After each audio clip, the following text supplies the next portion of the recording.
Bon matin tout le monde, bienvenue à Santé Équilibre, mon nom est Marie-C. Aujourd'hui, une vidéo un peu différente. J'ai rencontré quelques années passées une personne que j'apprécie énormément, que je considère une de mes meilleures amies. Et hier, c'était la fête de sa fille. Cette personne me donne souvent des défis. Donc, c'est souvent cette amie qui va tester mes recettes et me donner de bons conseils pour améliorer mes recettes. Donc, hier, en riant et en discutant, elle me mentionne « Ah, Marie, quand tu vas me fabriquer des contenants, je vais être contente. » Puis là, étant la Marie que je suis, je me suis dit « ça se fait-tu faire des contenants? » Donc, j'essaie quelque chose aujourd'hui avec vous. On va voir si ça fonctionne ou ça ne fonctionne pas, mais d'une façon ou d'une autre, on va au moins pouvoir faire du simili-pellicule de plastique avec du matériel. Donc, ce que je vous propose comme projet aujourd'hui, c'est de fabriquer quelque chose qui pourrait remplacer notre plastique pour mettre au frigo, donc avec du matériel et de la cire d'abeille. Donc, si ça vous intéresse, on y va. Et ensuite de ça, on va voir si on peut partir de ce projet et faire un contenant pour mon ami. Donc, en regardant sur Internet pour voir plusieurs différentes recettes, je sais qu'habituellement, on va utiliser de la cire d'abeille ainsi que de la résine de pin et on peut aussi ajouter de l'huile de jojoba. Toutefois, je n'ai pas de l'huile de jojoba et je n'ai pas de résine. Donc, on va faire avec ce qu'on a et on va voir si ça fonctionne. Donc, pour aujourd'hui, je vais seulement utiliser de la cire d'abeille.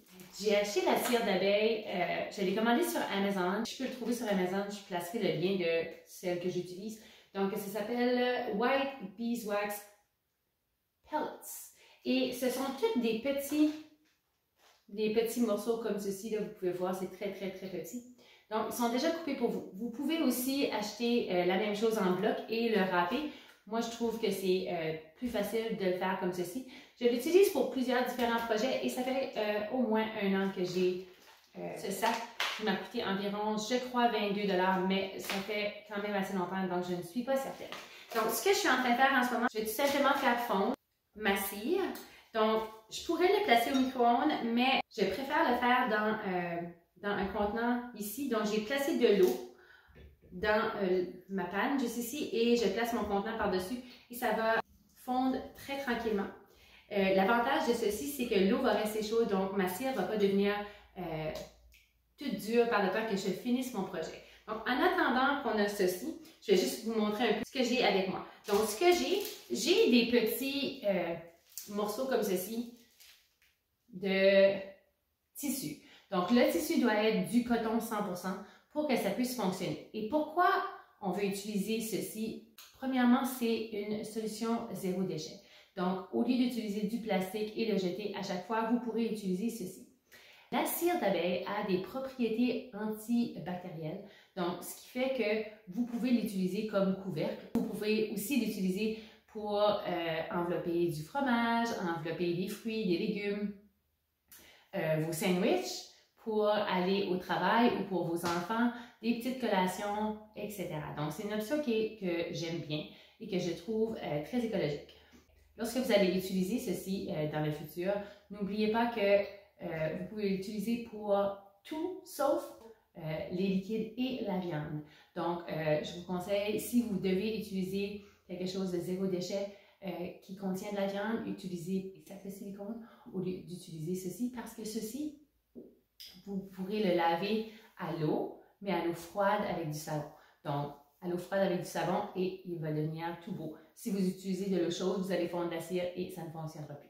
Donc, vous pouvez voir que c'est un peu dentelé ici. Ce n'est pas nécessaire, mais vous pouvez acheter un ciseau, moi ça fait quand même quelques années que je l'ai, avec des petites dents, donc ça fait décoratif.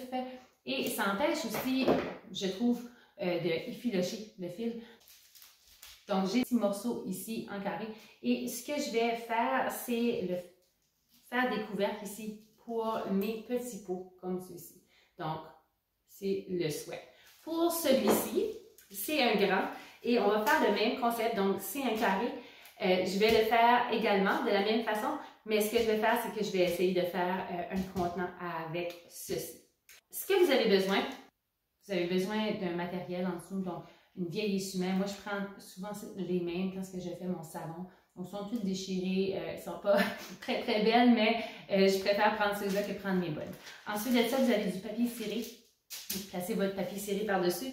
Vous aurez votre matériel que vous allez placer au-dessus et on va rajouter ensuite d'autres papiers cirés. Vous allez aussi avoir besoin d'un pinceau. Donc, vous pouvez prendre un pinceau de vos enfants. Moi, j'ai pris un pinceau qu'on utilise pour le bois. Habituellement, ça va très bien fonctionner. Ensuite, vous avez besoin d'un endroit pour faire sécher votre matériel. Ici, c'est pour faire sécher mon linge habituellement, mais aujourd'hui, je vais l'utiliser pour faire sécher mes pellicules de cire d'abeille. On y va?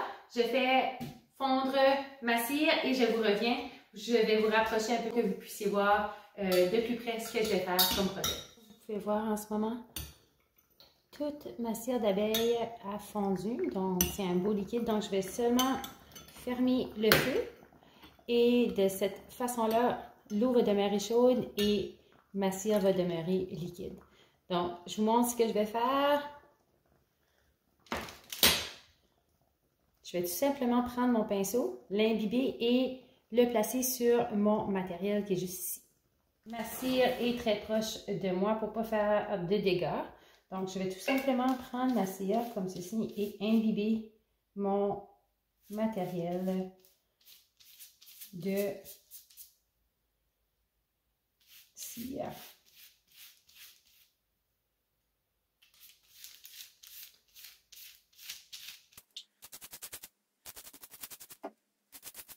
Je vais prendre un autre papier comme ceci et je vais le placer par-dessus comme ceci.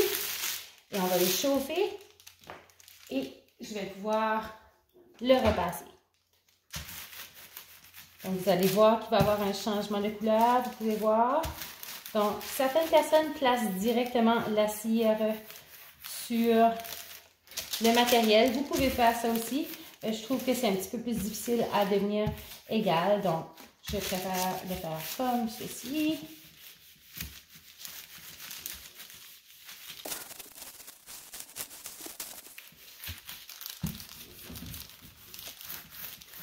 Vous n'êtes pas obligé de vous inquiéter de faire les deux côtés parce que la cire va passer au travers, donc pas d'inquiétude.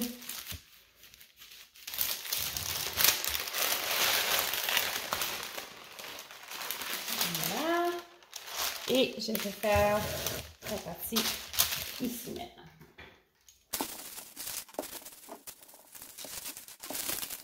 On se dépêche, on le prend comme ceci. Et je vais le placer juste à côté pour le faire sécher. OK, donc on essaie ceci, on va essayer de faire de l'origami, on va voir si ça va fonctionner. Donc du bon côté, donc vous avez un côté qui est moins foncé, un côté qui est plus foncé, vous allez prendre votre carré et vous allez plier un rebord.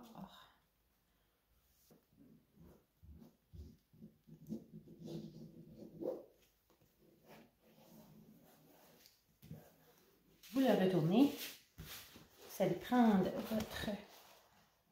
et vous allez le plier. Donc, étant donné qu'on a de la cire, ça semble vouloir fonctionner. On va voir. Et voilà, comme si ça serait du papier. Je le retourne. Et je fais un rebord en bas.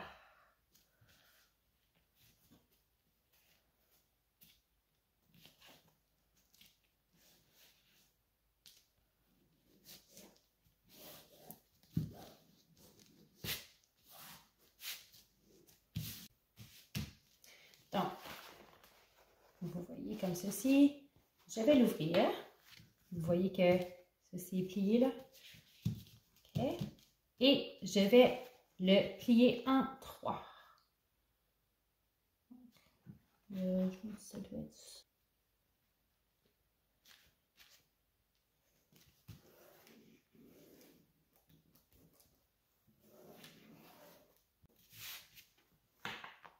Donc, vous devez laisser, c'est un peu moins que le tiers. Hein? Donc, ceci, c'est un peu moins que le tiers. Vous laissez une petite espace comme ceci. Et ce que vous allez faire maintenant, c'est que vous allez rentrer, vous voyez ici, c'est ouvert. Vous allez rentrer votre matériel en dessous de ceci. Et vous allez faire la même chose ici. Donc, vous avez rentré le matériel ici. Je vais vous montrer plus proche là. Si vous regardez ici, là, ça rentre également. Donc, juste comme ceci. Donc, assurez-vous que c'est entré en haut et c'est rentré en bas. Donc, ici, c'est pris ensemble. Ici également. Donc, ensuite, vous allez plier. Vous allez rentrer votre matériel en dessous.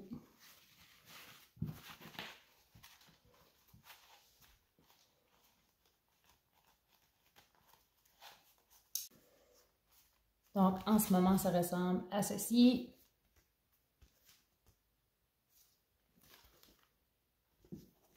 OK. Donc, là, je vais l'endroit. On va faire le bas. Donc, on va plier. Juste comme ça. Et je vais reprendre mon ciseau pour m'assurer. Non, c'est pas du papier, là. C'est pas la même chose. Donc, je veux faire une ligne comme ceci. Ensuite, je vais plier les coins. Où est ma ligne? Ah, la ligne qui est là.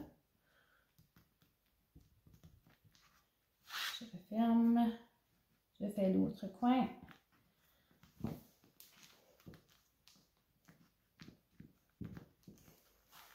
Je referme. Et je vais maintenant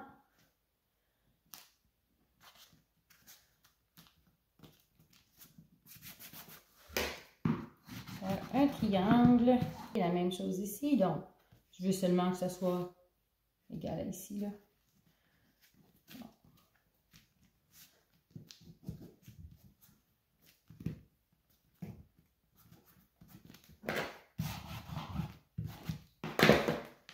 Et voilà. Okay. Donc, je replie juste pour m'assurer que c'est correct. Donc, maintenant, on ouvre et on va fermer nos coins en dessous, comme ça. Et regardez bien ceci.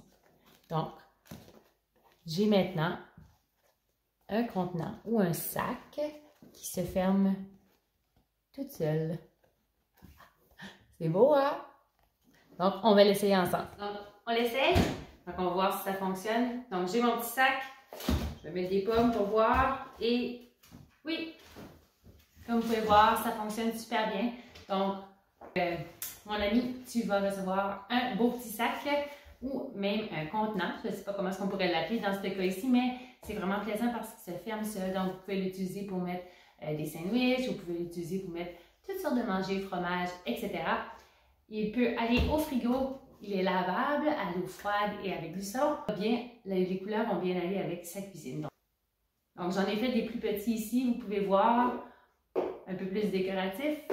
Donc, je pourrais lui donner les contenants et les couvercles que j'ai faites aujourd'hui. Donc, si vous avez aimé la vidéo, appuyez sur le thumbs up et abonnez-vous sur YouTube. C'est complètement gratuit, donc appuyez sur le bouton subscribe ou s'abonner en français.